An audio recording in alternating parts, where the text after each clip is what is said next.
We're going to continue this conversation and this coverage about the latest developments in Ukraine. For more analysis, we want to bring in Robert Bell. He's here to discuss. He's a former defense advisor to the ambassador to NATO. Thank you so much for joining us. I thought it was really interesting what I just heard from our correspondent on the ground there about Russia's approach to the Donbass region, that what he has been hearing about are no blitzes, as he said it, but small attacks, almost acts of terror. The feeling was that Russia was pivoting towards making whatever gains they could in eastern Ukraine. What's your take on their approach right now? What do they really want? Well, Anne-Marie, in the east, they're clearly trying to wear down the Ukrainian forces. As your correspondent, Chris, said, it's sort of an approach of attrition in the east.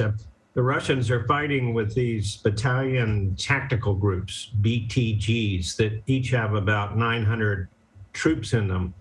And they're sort of operating independently across a 300-mile front.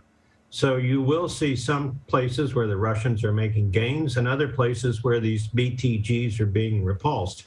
Meanwhile, in parallel, as your correspondent said, Russia's also hitting from long-range cities across Ukraine just to inflict terror and remind the Ukrainian people that the war may be in the east on the ground, but they're at risk no matter where they are in Ukraine. And the Ukrainian people are standing firm in the face of that kind of terror. Let us talk about this secret meeting between the Secretary of State and Secretary of Defense with Volodymyr Zelenskyy. You know, the president of Ukraine said, listen, don't come here for a photo op. You got to come here bringing something with us. But the photo op sends a message too, in a way. The visit sends a message. So what does this signal, not only to Russia, but to the rest of the world as well? I think it was an important set of meetings. It was secret in terms of the exact time and the location, but of course, President Zelenskyy had announced the day before they were coming. From the American side, American diplomats know that you never want to arrive empty-handed. You want a deliverable for any high-profile visit.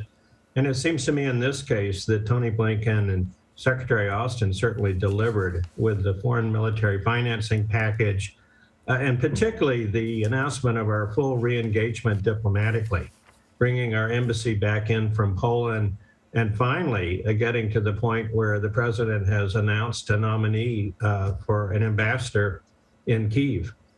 Can we talk a little bit more about that? That is sort of the other big news today, that there hasn't been an ambassador there since the last one was pulled out by the previous administration.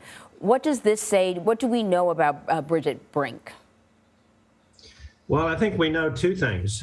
First, in any of these cases, you want to have quiet consultations with the host nation to make sure that the ambassador you're sending is someone that they're going to receive at the highest level. So it's very encouraging that President Zelenskyy and his team is comfortable with Ambassador Brink. And the second point is that they should be, if I can put it that way, because she's a career professional, deeply experienced in the European region, staff experience on the National Security Council and at the State Department, and already has the rank of ambassador.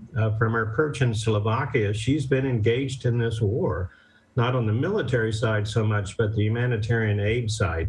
So she should be able to just step right in without missing a beat in terms of now providing a senior level on-scene point of contact for the Biden administration. Robert Bell, thank you so much for joining us with your insight. Welcome, Anne-Marie.